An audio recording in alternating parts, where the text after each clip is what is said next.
সুপ্রিয় শিক্ষার্থী বন্ধুরা, আসসালামু আলাইকুম। কেমন আছো তোমরা? আশা করি এই করোনার দুঃসময়ে সবাই ভালো আছো, ঘরে আছো। অনেকদিন পরে তোমাদের সাথে আবার ক্লাস নিলাম, কারণ রুটিন অনুযায়ী ক্লাস নিতে হচ্ছে। তাই আমি রুটিন অনুযায়ী আজকে আমার নির্ধারিত ক্লাসে হাজির হলাম। আশা করি তোমরা সবাই জয়েন করেছো। ছাত্রীরা, আমরা দেখো তরঙ্গ পড়েছিলাম। তরঙ্গ সমস্ত কিছু তরঙ্গের অগ্রগামী তরঙ্গ, স্থির তরঙ্গ, অনুনাদ, তারপরে বীজ, তারপর টানাতারে আনকম্পনের সূত্রাবলী এবং তার আনকম্পনের সমীকরণ, এগুলো আমরা দেখেছি। স্থির তরঙ্গের অঙ্ক দেখেছি, স্থির তরঙ্গের এবং অগ্রগামী তরঙ্গের অঙ্ক দেখেছি। এখন আমরা যে সমস্ত ফর্মুলাগুলো এই চ্যাপ্টার থেকে শিখেছি সেগুলো দেখব এবং একটি গাণিতিক সমস্যার সমাধান করব আজকে। তাহলে চলো আমরা বোর্ডে যাই, দেখি কি কি আছে আজকে ফর্মুলাগুলো। আমরা এই চ্যাপ্টারে যা যা শিখেছি সেগুলো। প্রথমত আমরা শিখেছি V equal to F lambda. এখানে ভি তরঙ্গের বেগ, এফ তরঙ্গের কম্পাঙ্ক এবং ল্যামডা তরঙ্গের দৈর্ঘ্য। আবার এখানে দেখো টানাতারের ক্ষেত্রে এখানে ভি এর একক জানো তোমরা মিটার পার সেকেন্ড, কম্পাঙ্কের একক হার্টজ বা পারসেক, ল্যামডার একক মিটার। আর টানাতারের অঙ্কপরির ক্ষেত্রে আমরা পেয়েছিলাম V is equal to root over T by M. এখানে টি হচ্ছে টান, এম হচ্ছে একক দৈর্ঘ্যের ভর। তারপরে দেখো বিটা প্রমাণ তীব্রতার অঙ্ক সমীকরণে আমরা দেখেছি তীব্রতার রাশিমালায় beta is equal to 10 log of I by I naught dB মানে ডেসিবেল। এখানে আই নট হচ্ছে প্রমাণ তীব্রতা, আই হচ্ছে তীব্রতা। তাহলে প্রমাণ তীব্রতা আই নট সমান সমান আমরা জানি 10 inverse 12 watt per metre square, এটা মনে রাখতে হবে। তারপরে দেখো আছে আমাদের বিটের একটা formula F1 F2 is equal two F1 plus minus N. এখানে F2 F1 দুইটি সুষলাকার কম্পাঙ্ক এবং এন হচ্ছে বিট সংখ্যা। তাহলে বিট সংখ্যা প্লাস মাইনাস হয়। একবার আমরা পড়েছিলাম যে যদি আমরা মোম লাগিয়ে সুষলাকারকে ভারী করি তাহলে দেখা যায় যে এর কম্পাঙ্ক কমে এবং বিটও কমে। আবার যখন সুষলাকাকে আমরা ঘষে হালকা করি তখন তার কম্পাঙ্ক বাড়ে এবং বিটও বাড়ে। তাহলে যদি F1 এর চেয়ে F2 বড় হয় তাহলে প্লাস, আর F1 থেকে F2 ছোট হলে মাইনাস। তাহলে F1 প্লাস মাইনাস লিখলাম। এরপরে আসো আমরা একটা নলের ক্ষেত্রে দেখেছিলাম যে F1 is equal to V by twice L. আর এখানে আরেকটা গুরুত্বপূর্ণ সূত্র I ইজ ইকুয়াল টু তীব্রতা, তীব্রতা 2 pi a square F A square rho V. এখানে I হচ্ছে তীব্রতা, এ হচ্ছে বিস্তার, এফ হচ্ছে বিস্তার সেই বিস্তারের কম্পাঙ্ক, রো হচ্ছে ঘনত্ব এবং ভি হচ্ছে বেগ। তাহলে এই সূত্রগুলোর সাহায্যে আমরা নানা ধরনের সমস্যার সমাধান করতে পারবো। প্রিয় ছাত্রীরা, দেখো আমাদের গতে একটা কোশ্চেন আসে, সেটা হচ্ছে 3 নম্বরে। আমরা সেই 3 নম্বরের কোশ্চেনটা সবাই পারি, ইজি থাকে অঙ্কটা। তাহলে সেই 3 নম্বরের কোশ্চেনটা আগে আমরা চেষ্টা করব। 3 নম্বরেরগুলো আমাদেরকে ক্লিয়ার করতে বই যথেষ্ট হেল্প করে, কারণ বইয়ের উদাহরণমালায় যে সমস্ত অঙ্কগুলো আছে সেগুলো থেকেই সাধারণত আসে এবং ছোটো ছোটো ফর্মুলা, আর এই ফর্মুলাগুলো আমাদেরকে হেল্প করবে। এই ফর্মুলাগুলো যদি আমরা খুব ভালো করে রপ্ত করতে পারি এবং একক টেকক সব সহ যদি আমরা এটাকে বুঝতে পারি তাহলে আমরা যে কোনো অঙ্কে অ্যাপ্লাই করতে পারবো। আর 4 মার্কসে যে অংশটা থাকে সেই অংশটাও এই ফর্মুলাগুলোর সমন্বয়ে একটা সমন্বিত একটা অঙ্ক থাকে। তাহলে সেটার মধ্যে সেটা সমস্যা সমাধান করতে গেলে একটু বুদ্ধি খাটাতে হবে এবং একটু প্র্যাকটিস করতে হবে। তাহলে চলো আমরা আজকে সেই একটা অঙ্ক দেখি এবং সেটা অনুযায়ী আমরা এরপরে অঙ্কগুলো করব। চলো বোর্ডে আসো। প্রিয় ছাত্রীরা, চলো আমরা বোর্ডে সমাধান একটি সমস্যা দেখি, তারপর সেটা সমাধান করার চেষ্টা করি। প্রথমে হচ্ছে প্রতি সেকেন্ডে 5টি বিট সৃষ্টিকারী এরকম 2টি সুশলাকা এ বি নিলাম। প্রতি সেকেন্ডে 5টি বিট সৃষ্টিকারী 2টি সুশলাকা এ ও বি নিলাম। এর সৃষ্ট শব্দের তীব্রতা হচ্ছে 1.01 10⁵ ওয়াট পার মিটার স্কোয়ার এবং বিস্তার 0.2 মিটার, এবং বি এর কম্পাঙ্ক 161 হার্টজ। মাধ্যমের ঘনত্ব দেয়া আছে 1.25 কেজি পার মিটার কিউব এবং দেয়া আছে শব্দের বেগ, বি মাধ্যমের শব্দের বেগ দেয়া আছে 350 মিটার পার সেকেন্ড। তাহলে আমাদের অর্থাৎ প্রথমত আমাদের কতে আমাদের বের করতে হবে কি, প্রথমে বের করতে হবে প্রথম সমস্যাটার সমাধান। আমাদের প্রথম সমস্যাটা হলো এটা, বি সুশলাকা 250 কম্পনে কত দূরত্ব অতিক্রম করবে, অর্থাৎ দূরত্ব চেয়েছে। তাহলে আমরা এখানে দেখি যে আমাদের কি কি দেয়া আছে। প্রতি সেকেন্ডে 5টি বিট সৃষ্টিকারী 2টি সুশলাকা এ বি, তাহলে এর বিট সংখ্যা হচ্ছে 5। তাহলে এ হতে সৃষ্ট তরঙ্গের তীব্রতা হচ্ছে 1.01 × 10⁵ ওয়াট পার মিটার স্কোয়ার। আমাদের যেহেতু প্রথমে লাগবে কি বি সুশলাকার, তাহলে আমরা এ সুশলাকাটা মাথা থেকে সরিয়ে ফেলবো, আমরা বি সুশলাকারটা বের করবো আগে। তাহলে বি সুশলাকারটা বের করতে গেলে বি সুশলাকার ক্ষেত্রে কি কি দেয়া আছে, এর বেগ দেয়া আছে 350 মিটার পার সেকেন্ড, এর কম্পাঙ্ক দেওয়া আছে 161 হার্টজ এবং ঘনত্ব দেয়া আছে, আর আমাদের দেয়া আছে কম্পন সংখ্যা দেওয়া আছে কত 250 অর্থাৎ 250। তাহলে আমরা এখানে লিখে নিলাম আমাদের দেয়া আছে কি কি, ভি 350 মিটার পার সেকেন্ড অর্থাৎ শব্দের বেগ বি মাধ্যমে। তাহলে এফ বি দেওয়া আছে 161 হার্টজ এবং এন হচ্ছে 250। এই যে 250 কম্পনে শব্দ কত দূরত্ব অতিক্রম করবে। তাহলে এটা প্রথমে তো আমাদের চিন্তা করতে হবে যে আমাদের কোন কি বের করতে হবে। প্রথমে তো বের করতে হবে, আমরা জানি S equal to N lambda, তাহলে ল্যামডা দেয়া নাই, তাহলে আমরা প্রথমে ল্যামডা বের করার চিন্তা করব, অর্থাৎ ভি ইকুয়াল টু আমরা জানি এফ ল্যামডা। তাহলে এখানে এফ মানে কি হবে, এফ বি হবে, এফ এ হবে না, কারণ আমরা বি মাধ্যমে বি সুশলাকার জন্য করছি। তাহলে এফ বি ল্যামডা, তাহলে ল্যামডা ইকুয়ালটা আমরা পাই ভি বাই এফ বি। তারপরে ভি এর মান বসালাম 350 আর এফ বি এর মান বসালাম 161। তাহলে আমরা এখানে ভাগ করে পেলাম 2.17 মিটার ল্যামডা। এখন আমরা জানি যে S equal to N lambda, সুতরাং আমরা এখানে এস এর এন এর মান বসালাম 250 ইন্টু ল্যামডা গুণ করে দিলে আমরা পেলাম 543 মিটার, দূরত্বের একক মিটার। তাহলে এভাবে আমরা ছোট ছোট অঙ্কগুলো দেখবো যে এভাবে করা যাচ্ছে। এবং ঘ অর্থাৎ যেটা 4 নম্বরে আসে সেই উদ্দীপকের এই অংশটা হচ্ছে আমাদের জন্য ইম্পর্টেন্ট। উদ্দীপকে উল্লিখিত বিট উৎপন্ন করতে এর সুশলাকাকে কি রূপ করতে হবে, কি রকম পরিবর্তন আনতে হবে তা গাণিতিকভাবে নির্ণয় করো। তাহলে দেখো, উদ্দীপকে উল্লিখিত বিট উৎপন্ন করতে, তাহলে উদ্দীপকে উল্লিখিত বিট অর্থাৎ 5, এটা উৎপন্ন করতে এ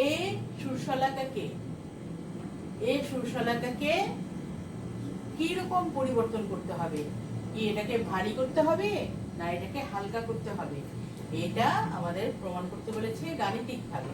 তাহলে গাণিতিকভাবে এটার ব্যাখ্যা আমরা করব। তাহলে সবাই প্রথম অঙ্কটা আশা করি বুঝেছো। তাহলে এখন এই অঙ্কটার জন্য রেডি হও। সবাই অঙ্কটা তুলেছো খাতায়? অঙ্কটা খাতায় তুলে দাও এবং এই অঙ্কটুকু শেষ করো।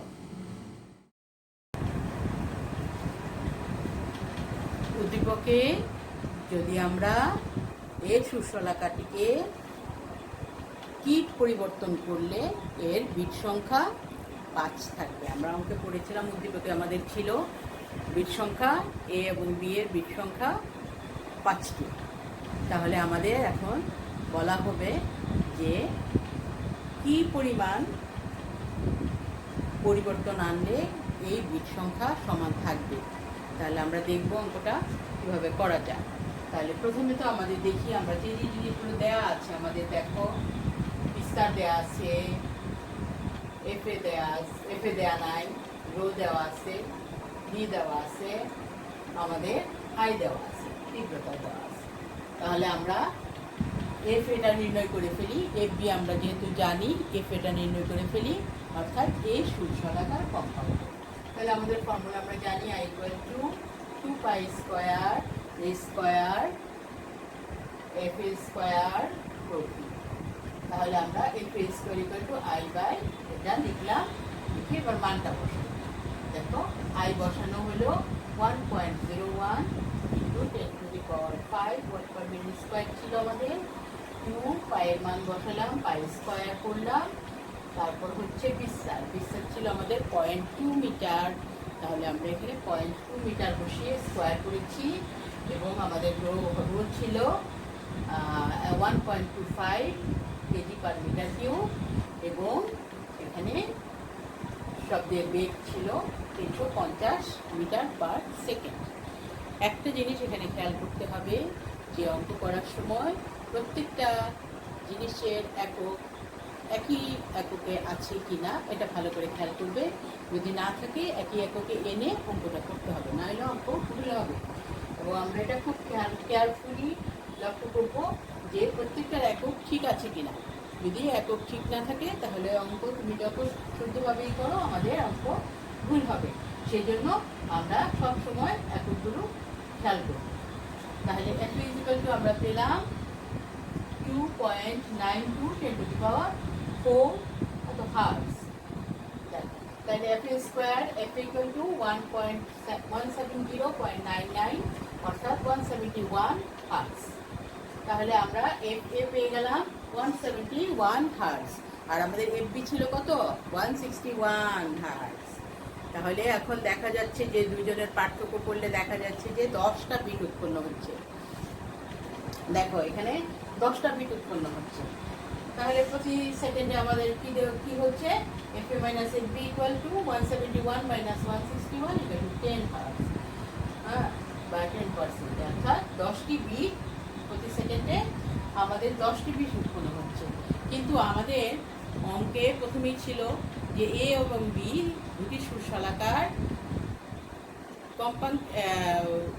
কম্পাঙ্কের পার্থক্য, অর্থাৎ বিট সংখ্যা 5টি। তাহলে আমাদের 5টির বেশি বিট সৃষ্টি হয়েছে। তাহলে এখন কি করতে হবে? 5টির বেশি যদি বিট সৃষ্টি হয় তাহলে আমাদের বিট সংখ্যা বেশি হলো, তাহলে আমরা কমাবো। কম্পন সংখ্যা কমালে বিট সংখ্যাও কমবে। তাহলে আমরা কি করব? এই সুশলাটাকে নিয়ে তাতে মোম লাগাবো, অথবা কাপড় জড়িয়ে এটাকে ভারী করব। ভারী করলে এই সুশলাটাকে কাঁপালে দেখা যাবে এর কম্পাঙ্ক কমে আসবে। কমে আসলে আমরা দেখতে পাচ্ছি যে এখান থেকে এফ এ বেশি না এফ বি বেশি। সর্বপ্রতি এফ এ 171 আর এটা হচ্ছে 161, তাহলে এফ এ বেশি। তাহলে আমরা দেখতে পাচ্ছি F A is greater than F B, বা F A minus F B equal to F.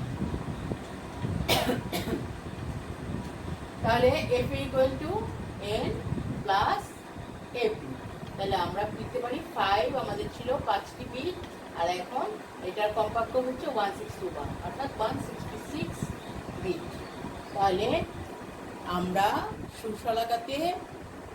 সুশলাকাতে মোম বা কাপড় জড়িয়ে, মোম লাগিয়ে বা কাপড় জড়িয়ে এটাকে ভারী করলে, কম্পাঙ্ক কমালে, তাহলে আমাদের বিট সংখ্যা কমে 166 কম্পাঙ্ক 5 হবে, বিট সংখ্যা 5 হবে। অর্থাৎ আমাদের উদ্দীপকে উল্লিখিত বিট সংখ্যার সমান হবে।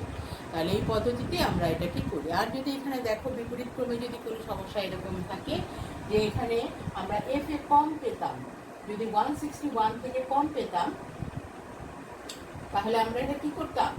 তাহলে আমাদের বিয়োগ করতে হতো F B minus F A equal to এটা। তাহলে আমরা এখানে বিট সংখ্যা কম পেতাম, এখানে 5টি বিটের বেশি হয়েছে, অত 10টি হয়েছে। আর এখানে আমরা যদি উল্টাটা হতো তাহলে আমরা কম পেতাম। তাহলে কম পেলে আমরা সুশলাকায় কি জড়াতাম? কাপড় জড়াতাম না মোম জড়াতাম? কিছুই না, আমরা এটাকে ঘষে আরো পাতলা করতাম, অর্থাৎ এর কম্পাঙ্ক আমরা বাড়িয়ে তারপরে আমরা অঙ্কটা সমাধান করতাম। তাহলে যে কোনো সমস্যা সমাধান আসলে, অর্থাৎ ঘ নম্বরে উল্লেখিত প্রশ্নে যাই থাকুক সেটাকে সুন্দরভাবে সমাধান করার জন্য তোমরা শেষ পর্যন্ত যাবে এবং শেষ পর্যন্ত যা চেয়েছি গুছিয়ে সেই কথাটা পুনরাবৃত্তি করে আবার সুন্দর করে লিখবে। প্রিয় ছাত্রীরা, চলো এবার আমরা একটি অর্গান নল এবং সনোমিটারের অঙ্ক দেখে আসি। অর্গান নলে আর সনোমিটারে যে ঐকতান শুরু হয় সেই ঐকতানের একটি অঙ্ক, সেই টানের একটি অঙ্ক। কীরকম করে? 40 সেন্টিমিটার দৈর্ঘ্যের একটি খোলা অর্গান নল, এটা থেকে নিঃসৃত হচ্ছে যে শব্দ, সেই শব্দের আরেকটি হচ্ছে 80 সেন্টিমিটার দৈর্ঘ্যের সনোমিটার। এই দুটি মূল সুরের তীব্রতা কখন প্রায় সমান, তীব্রতা সমান হবে কখন, কিভাবে? তাহলে আমরা সেটা এখন নির্ণয় করতে যাই। তাহলে আমাদের এখানে দেওয়া আছে আরেকটা জিনিস, দেখো, হচ্ছে তারে প্রযুক্ত টান নির্ণয় করতে হবে। দেওয়া আছে একক তারের ভর, একক দৈর্ঘ্যের তারের ভর 1 গ্রাম পার সেন্টিমিটার, আর দেওয়া আছে আমাদের শব্দের বেগ 340 মিটার পার সেকেন্ড। এখানে আমরা অঙ্কটায় কিছু জিনিস লক্ষ্য করছি যে 2 রকমের এককে দেওয়া আছে। এখানে দৈর্ঘ্য দেওয়া আছে সেন্টিমিটারে, আরেকটা দৈর্ঘ্য সেটাও সেন্টিমিটারে, তারপরে দেওয়া আছে শব্দের বেগ দেওয়া আছে আবার কি মিটারে, তারপর আমাদের শব্দের বেগ দেওয়া আছে 340 মিটার পার সেকেন্ড। তাহলে এটাকে আমরা মিটার পার সেকেন্ডে সবগুলোকে নিয়ে আসবো, অথবা আমরা সেন্টিমিটারে করব।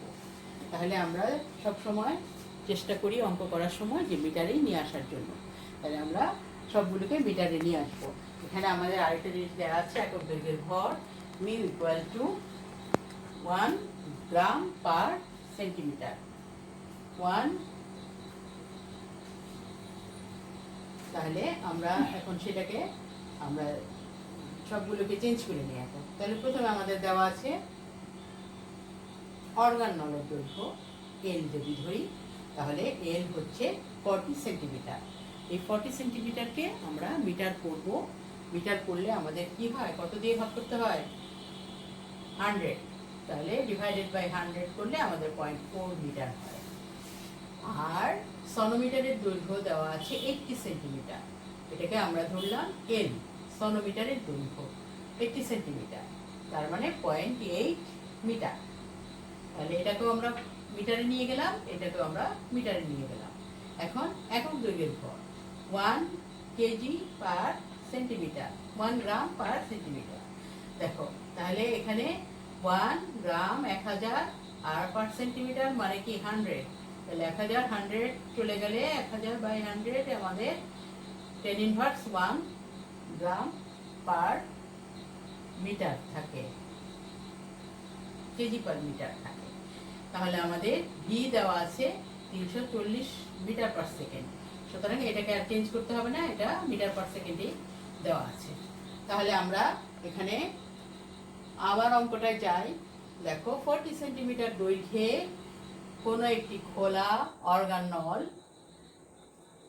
যার থেকে কিছু শব্দ নিঃসৃত হচ্ছে, সেটা অন্য আরেকটি সনোমিটার আছে যার দৈর্ঘ্য 80 সেন্টিমিটার সেই সনোমিটারের মূল সুরের কম্পাঙ্কের সমান, মূল সুরের সমান কখন হবে? তখন এখানে আমাদের এটাই বের করতে হবে, তখন টান কি পরিমাণ হবে। তাহলে আমাদের টান কি বের করতে হবে। আমরা প্রথমত কি কি জিনিস দেওয়া আছে দেখে নিলাম। এরপর আমরা জানি n ইজিক্যাল টু কি λ/2, অর্থাৎ তরঙ্গ দৈর্ঘ্য বাই 2। তাইলে λ ইজিক্যাল টু কি হয়? Twice l। আবার আমরা দেখতে পাচ্ছি, জানি v equal to f lambda বা v equal to v by lambda. এখান থেকে ল্যামডার মান বসিয়ে দিই, তাহলে আমরা v বাই টুয়াইস l পাই। তাহলে আমরা পেয়ে গেলাম f equal to v by twice l।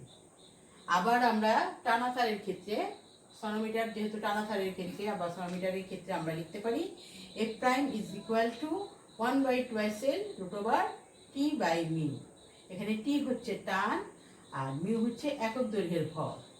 তাহলে আমরা এই দুইটা সূত্রকে সমন্বয় করে আমাদেরকে প্রশ্নে দেওয়া আছে, প্রশ্ন মতে দেওয়া আছে যে এরা মূল সুরের সমান, মূল সুরের তীব্রতার সমান। তাহলে আমরা মূল সুরের তীব্রতার সমান বের করে নিলাম। সমান যেহেতু, সুতরাং আমরা লিখতে পারি f is equal to f prime প্রশ্ন মতে। তাহলে প্রশ্ন মতে আমরা ইজিক্যাল টু পেয়ে যাচ্ছি কি f equal to f prime. এটা বুঝেছো তো কিভাবে এটা হলো?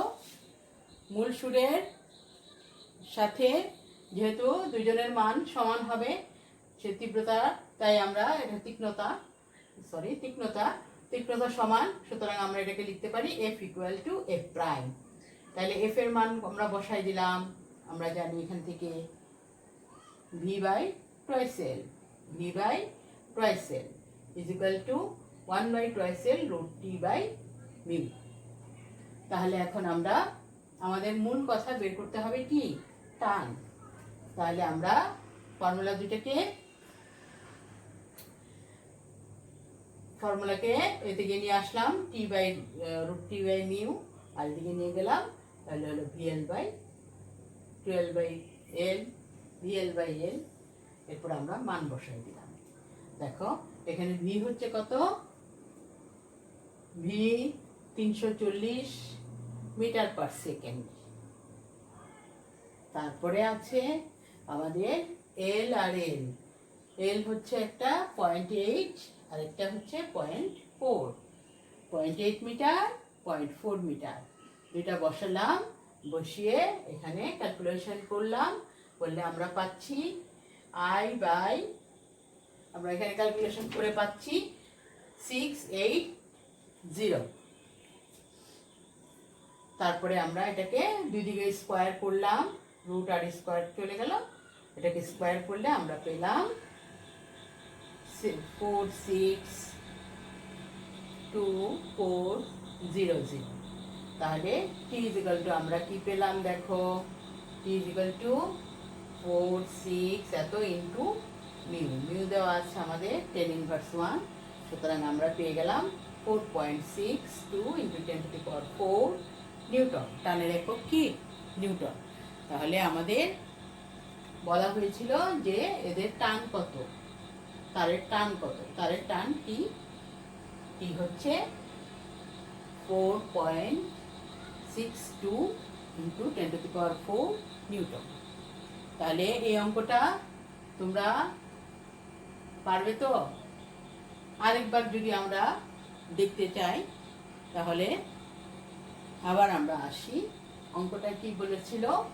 40 সেন্টিমিটার দৈর্ঘ্যের কোনো খোলা অর্গান নল হতে নিঃসৃত মূল সুরের কম্পাঙ্ক 80 সেন্টিমিটার খোলা একটি সনোমিটারের মূল সুরের কম্পাঙ্কের সমান। আর আমাদের দেওয়া আছে শুধুমাত্র দুইটা মান, একটা হচ্ছে তার টান টি নির্ণয় করতে হবে, আর একটা মান দেওয়া আছে, দুইটা মান দেওয়া আছে, একটা হচ্ছে এর একক দৈর্ঘ্যের ভর, তারটির একক দৈর্ঘ্যের ভর, এবং দেওয়া আছে শব্দের বেগ। তাহলে তারটির একক দৈর্ঘ্যের ভর দেওয়া আছে 1 গ্রাম পার সেন্টিমিটার, আর শব্দের বেগ আছে 340 মিটার পার সেকেন্ড। এখানে আমরা এককের ঝামেলায় পড়েছি, সেন্টিমিটার এবং মিটার দুই ধরনের একক থাকায় আমরা এগুলোকে মিটার করে নিব। মিটার করে নিয়ে তারপরে আমরা অঙ্কটা করব। তাহলে যেহেতু আমাদের বলে দেওয়া হয়েছে এদের দুইজনেরই তীব্রতা বা তীক্ষ্ণতা সমান হবে, তাহলে প্রথমত আমি একটা অর্গান নলের বের করে নিলাম কম্পাঙ্ক, তারপরে দ্বিতীয়ত একটি সনোমিটারের টানা তারের কম্পাঙ্ক। এই দুইটি কম্পাঙ্ক সমান করে তারপরে আমি এখান থেকে টানটি বের করব। তাহলে প্রথমে তো আমাদের কি কি দেওয়া আছে দেখে নিতে হবে। এল অর্গান নলের দৈর্ঘ্য 40 সেন্টিমিটার, 0.4 মিটার। স্মল এল হচ্ছে সনোমিটারের দৈর্ঘ্য, আমরা ধরেছি তারের দৈর্ঘ্য, সেটা হচ্ছে 0.8 মিটার। এবং মিউ অর্থাৎ একক দৈর্ঘ্যের ভর দেওয়া আছে এখানে 10⁻1 KG per metre cube, KG per metre. এখানে আমাদের সেন্টিমিটারকে আমরা মিটার করেছি এবং গ্রামকে কেজি করেছি। তারপরে ভি ইকুয়াল টু আমাদের দেওয়া আছে 340 মিটার পার সেকেন্ড। এটাকে কিছু করি নাই, এভাবে রেখেছি। তাহলে এটা হচ্ছে অর্গান নলের দৈর্ঘ্য, সনোমিটারের তারের দৈর্ঘ্য, সনোমিটারের একক তারের দৈর্ঘ্যের ভর, এটা হচ্ছে শব্দের বেগ। তাহলে আমরা প্রথমে অর্গান নলের ক্ষেত্রে আমরা বের করে নিলাম এল ইকুয়াল টু, যেহেতু একটা খোলা অর্গান নল আমরা সব ফর্মুলা জানি, এল ইকুয়াল টু λ/2 বা λ ইকুয়াল টু টুয়াইস এল। আবার আমরা বেগের শব্দের বেগের ফর্মুলা থেকে জানি V equal to F lambda, সুতরাং এফ ইজ ইকুয়াল টু কি λ/2 বা ভি বাই টুয়াইস এল। এটুকু করে আমরা এখানে এটাকে 1 নং সমীকরণ দিয়ে বসায় রাখতে পারি। 1 নং সমীকরণ, এটাকে আমরা 1 নং সমীকরণ দিতে পারি। এরপরে আবার আমরা এ প্রাইম অর্থাৎ একটি টানা তারের কম্পাঙ্ক 1/2 L small L root T by mu, এটাকে আমরা 2 নং সমীকরণ দিতে পারি। তাইলে আমরা দেখতে পাচ্ছি প্রশ্ন মতে বলা হয়েছে যে এদের তীক্ষ্ণতা সমান। তাহলে আমরা লিখি V by twice L equal to 1/2 L, এটা সমান লিখে তারপরে আমরা ফর্মুলাগুলিতে মান বসিয়ে দিয়ে ঠিক একইভাবে আমরা পেয়ে গেলাম আবার টি নির্ণয় করলাম। টানের একক কি নিউটন। তাহলে আমরা এভাবে আরো ছোটখাটো অঙ্কগুলো করতে পারি। এ ধরনের অঙ্ক পরীক্ষায় আসে। তোমরা বইয়ের বিভিন্ন রাইটারের বই ফলো করবে এবং সেই রাইটারের বই থেকে যে সমস্যার সমাধানগুলো করে দেওয়া আছে সেগুলো থেকে অঙ্কগুলো করবে, ওয়ার্কআউটগুলো করলেই হবে, আর বেশি করতে হবে না। আর ফর্মুলাগুলো ভালো করে রপ্ত করবে। ফর্মুলাগুলো রপ্ত করে আমাদের করলে অঙ্কগুলো করতে সহজ হবে। তাহলে আজকে যে দুটি সমস্যার সমাধান আমরা দেখলাম, সেই সমস্যার সমাধানগুলি আশা করি তোমরা বুঝেছো। তোমরা এই সমস্যার সমাধানের মতো করে আরও সমস্যা বাসায় চেষ্টা করবে। তোমাদের হোমওয়ার্ক রইল। তোমরা তো সাধারণ তপনের বই পড়ছো ক্লাসে, সাধারণ তপনের বইয়ে যে উদাহরণের অঙ্কগুলো আছে সেই অঙ্কগুলো, এই নিয়মে যে অঙ্কগুলো আছে সেই অঙ্কগুলো তোমরা করবে। এটা তোমাদের হোম টাস্ক। ধন্যবাদ সবাইকে। ভালো থেকো সবাই, ঘরে থেকো, আর কলেজ খুললে অবশ্যই দেখা হবে। ধন্যবাদ।